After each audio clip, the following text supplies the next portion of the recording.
Hello guys, welcome to the video. Today I'm going to show you how to use the moisture sensor with Arduino. And so in this video we're going to be building a project where the moisture sensor will be detecting how much moisture is in the dirt, and we are going to display if the dirt needs water or not on this display.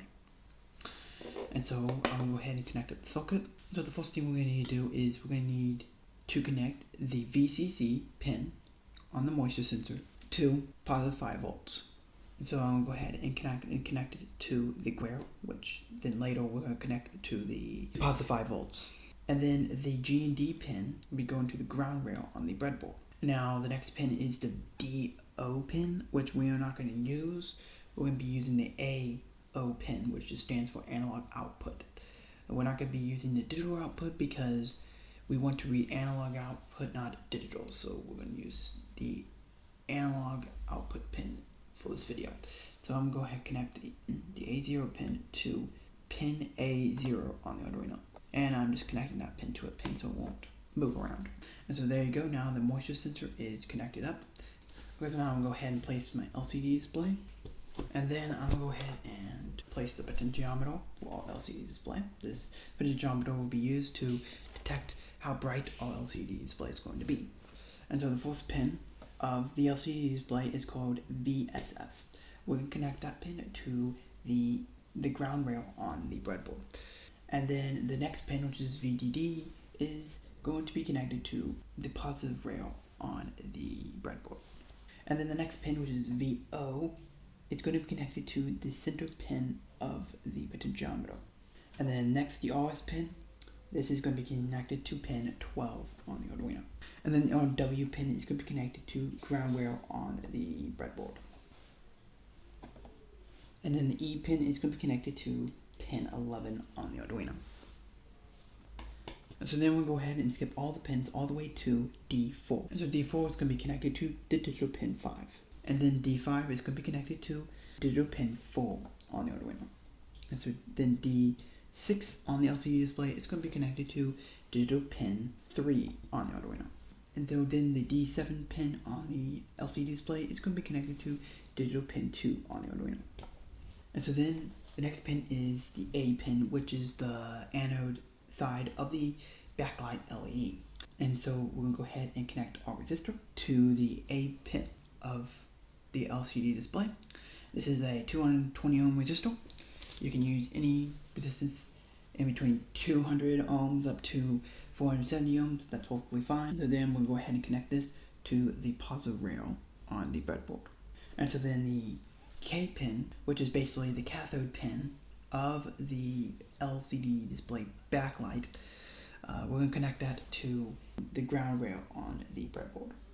And so then we'll go ahead and connect our potentiometer. One side of the potentiometer is going to be connected to the ground rail on the breadboard. Then the other side is going to be connected to the positive rail on the breadboard.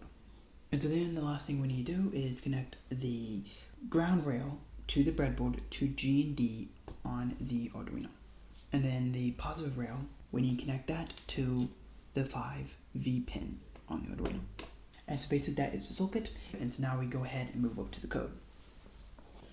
Okay, so now here is the code for the project. And so the first thing we do here is we include our library for the LCD display, and that library is called the Liquid Crystal library. You don't need to install this because this library is already pre-installed when you download the Arduino IDE. So the next thing of code is we define sensor pin, and the value we're going to be putting in sensor pin is A0, representing pin A0.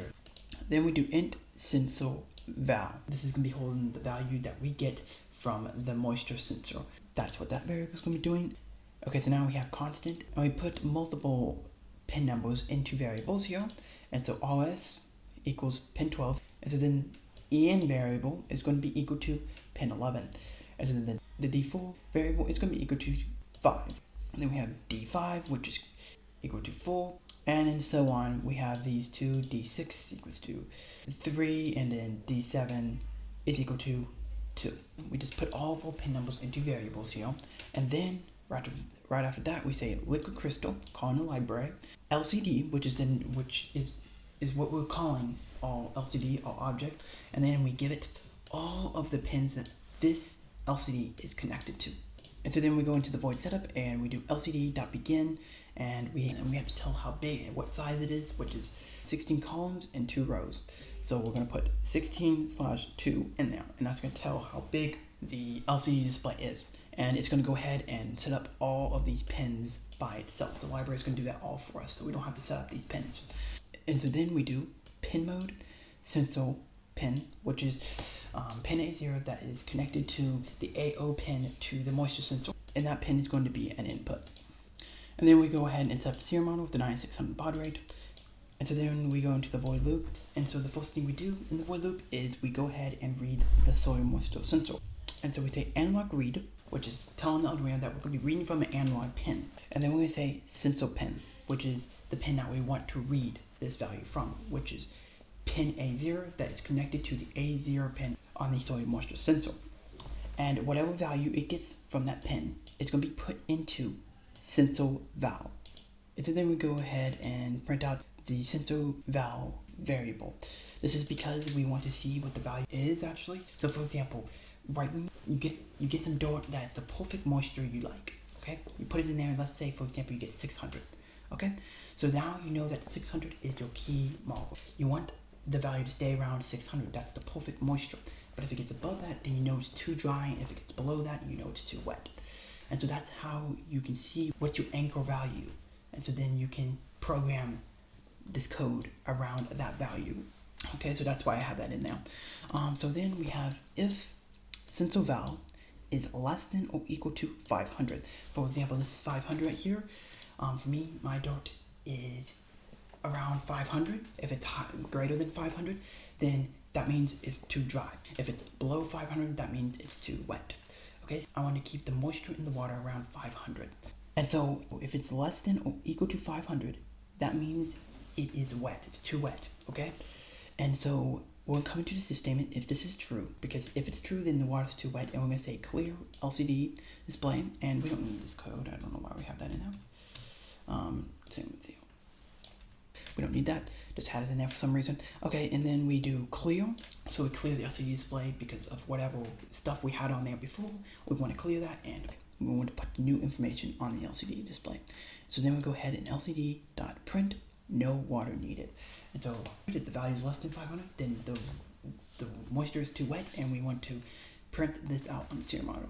But if this is not true, basically if it's over 500, if it's greater than 500, then it's too dry, and we want to come into this else statement, and it's going to say lcd.clear, cleaning whatever was on the LCD display before, and then lcd.print need water.